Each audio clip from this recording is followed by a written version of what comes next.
Chers auditeurs de Radio Taïwan International, Jean-Yves Heurtebise, maître de conférence à l'Université catholique Fulun à Taïwan, va vous présenter l'émission Géopolitique en Asie. Chers auditeurs de Radio Taïwan International, bonjour pour ce nouveau podcast de notre émission Géopolitique en Asie.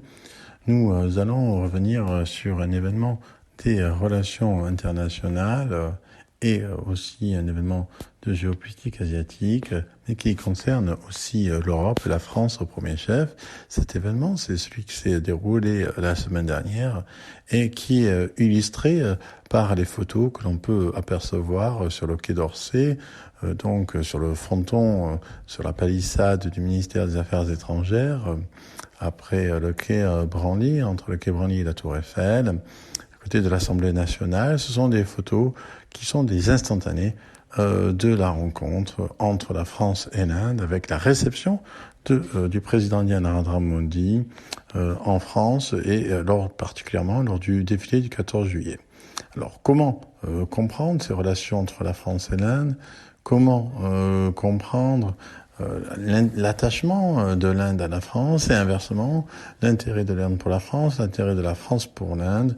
Qu'est-ce que ça signifie à la fois par rapport à la politique asiatique de la France, par rapport à la politique, on va dire, étrangère de l'Inde? Comment comprendre cette double relation et cet aspect de confiance, ce climat de confiance qui semble s'être, on va dire, défini, prolongé, développé entre les deux pays.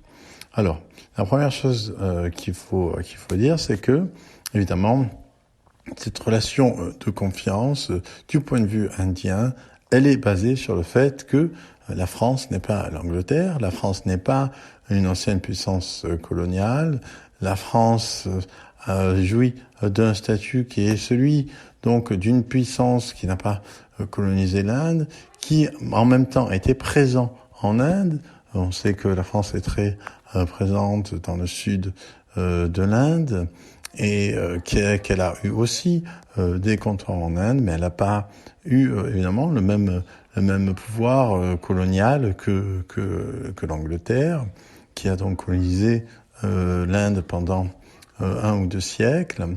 Et cette présence anglaise, évidemment, rend les relations avec l'Inde extrêmement complexes, d'autant plus que l'Inde est aujourd'hui sur une sorte de ligne de tension, sur une sorte de revendication postcoloniale assez marquée, en voulant affirmer son autonomie stratégique, sa souveraineté stratégique.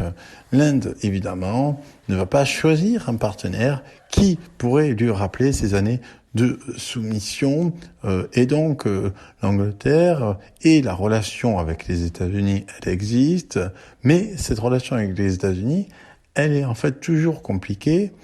Par quoi ? Par le fait que lors de la guerre entre l'Inde et le Pakistan, lors de la division de l'Inde, de la scission de l'Inde et lors des guerres entre donc l'Inde et le Pakistan, les États-Unis en fait avaient pris parti pour le Pakistan et c'était la Russie qui avait aidé l'Inde, et c'est quelque chose qui reste extrêmement marquant au niveau des discours indiens par rapport donc à la politique étrangère.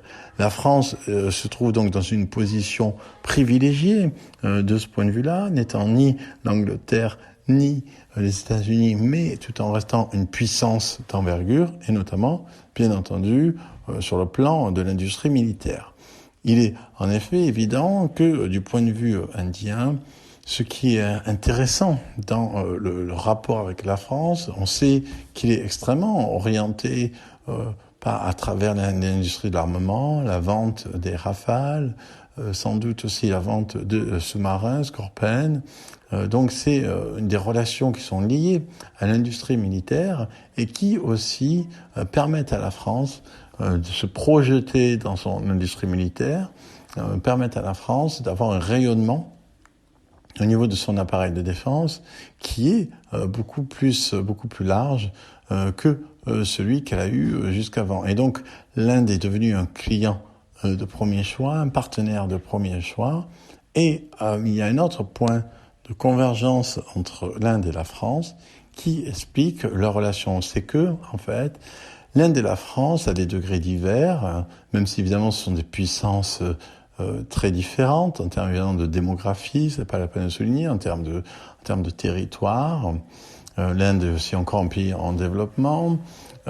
Mais il y a quelque chose qui unit profondément aujourd'hui ces deux pays, c'est ils sont tous les deux à la recherche, on l'a évoqué, d'autonomie, d'une sorte d'autonomie stratégique. Une autonomie stratégique qui est d'autant plus claire pour l'Inde que son principal, finalement, point commun avec l'Occident, c'est d'avoir pour ennemi commun, si l'on peut dire, la Chine. Et sinon, l'Inde se veut, on l'a vu avec la guerre, on le voit avec la guerre de la Russie à l'Ukraine, l'Inde n'a pas voulu condamner la Russie, l'Inde veut garder ses relations avec la Russie, l'Inde achète du pétrole, des hydrocarbures, du gaz à la Russie. L'Inde donc maintient un certain niveau de relation avec la Russie, car jusqu'à présent, c'est la Russie qui a fourni l'essentiel de l'infrastructure au nouveau pour la défense militaire, de défense pour l'Inde. Donc ça, c'est quelque chose qui pour l'Inde est assez important. L'Inde ne veut pas prendre de parti pris. L'Inde ne veut pas simplement se limiter à un bloc. Et d'ailleurs, la particularité de l'Inde de Narendra Modi, c'est qu'elle est le seul pays finalement d'envergure capable de parler un peu à tout le monde, avec à la fois la Russie, la Chine, les États-Unis, le Japon, et d'avoir en fait des échanges de très haut niveau avec des États ou des puissances qui sont en forte tension, donc à la fois avec la Russie, le Japon et les États-Unis et la France, alors que la Russie et le Japon sont en tension sur un certain nombre d'éléments, notamment sur le problème des îles Kouriles. Donc l'Inde a évidemment une spécificité de ces relations internationales qu'elle semble être finalement au cœur d'un grand nombre de réseaux de puissance, que ce soit au niveau des BRICS, que ce soit au niveau de l'accord de Shanghai, que ce soit au niveau de l'Indo-Pacifique, que ce soit au niveau du Quad, donc que ce soit on va dire des réseaux de puissances qui sont plutôt orientés Russie-Chine ou plutôt orientés États-Unis-Japon, l'Inde est à chaque fois présent. Et cette présence lui assure une forme d'autonomie stratégique qu'elle revendique. Or, c'est aussi ce que revendique la France. Alors, cette autonomie stratégique de la France, elle a évidemment cet héritage gaulien, cet héritage de Gaulle, après la Deuxième Guerre mondiale, ensuite sa distance par rapport à l'OTAN. Alors, évidemment, la France n'a pas tout à fait les moyens de son autonomie stratégique. La seule manière pour la France d'avoir celle-ci, c'est que ça serait que l'Europe elle-même en entier conserve une autonomie stratégique par rapport aux États-Unis. Or, celle-ci semble aussi assez difficile à maintenir, non seulement parce que les pays européens sont d'une certaine manière tributaires de l'OTAN et qui bénéficient de la sécurité de l'OTAN, et que de ce fait aussi leur armement, leur industrie de défense est profondément liée à celui des États-Unis. Donc l'Inde et la France se retrouvent dans un objectif commun d'autonomie stratégique, et les deux, ils essayent en fait d'être des puissances qui se donnent la possibilité, a priori, de parler à tout le monde. Alors ce qui est relativement accepté pour Narendra Modi l'est beaucoup moins pour le président Macron, ce qui est somme toute aussi assez logique, puisque la France et l'Europe font partie de façon beaucoup plus claire du bloc occidental, et on va dire qui est soutenu par la puissance, notamment la puissance atomique américaine. Donc l'Inde et la France se retrouvent à ce niveau-là. Ils se retrouvent parce que l'Inde, en achetant l'armement français, ne se place dans le cadre ni de la Russie ni des États-Unis. Et la France, parce qu'elle affirme comme cela son ancrage indo-pacifique, alors que cet ancrage indo-pacifique de la France, il a été complètement bafoué par l'épisode de l'AUKUS, quand l'Australie a rompu les contacts avec la France et qu'elle s'est tournée vers les États-Unis et la Grande-Bretagne pour la fabrication de ces sous-marins.